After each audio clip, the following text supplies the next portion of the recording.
ఉపపీఠం ఆధారపీఠం అన్నట్లుగా విశేషంగా దీన్ని మనం చాలా సుందరంగా శోభాయమానంగా తీర్చిదిద్దుకుంటూ ఉన్నాం.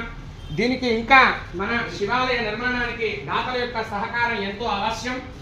ఎందుకు అంటే దాదాపు ఇంకా 1 కోటి రూపాయల వరకు ఆలయ నిర్మాణానికి మూలధనం అవసరం ఉంది. ఇటుకరాయి రూపంలో, ఇసుక రూపంలో, సిమెంట్ రూపంలో సహకరించవలసిందిగా తెలియజేస్తూ, శివార్చన రహితే గ్రామే శివార్చన రహితే గృహే నకుర్యాదన్నపానాది నరాత్రం దివశం వశేతని ఆగమంలో ఒక వాక్యం.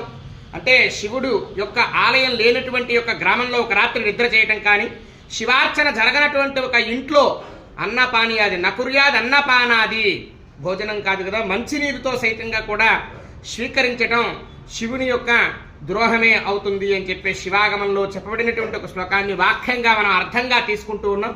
అటువంటి గొప్ప కార్యానికి మన సూర్యారావుపేట వాసులందరూ కూడా పూనుకొని ఆలయ నిర్మాణానికి విజయవాడ మహానగరంలో ఉండేటటువంటి డివోటీస్ అందరూ కూడా, రాష్ట్రంలో ఉండేటటువంటి శివ భగవద్బంధువులందరూ కూడా సహకరించి దేశ విదేశాల నుంచి కూడా మూలధనాన్ని సంప్రాప్తింపచేసి మన ఆలయం, మన ఆశయం, మన ఆగమాలు, మన ఆలోచనలు, మన యొక్క ప్రజల యొక్క శ్రేయస్సు కోసం ప్రయత్నిద్దాం, సాధిద్దాం. శివోహం.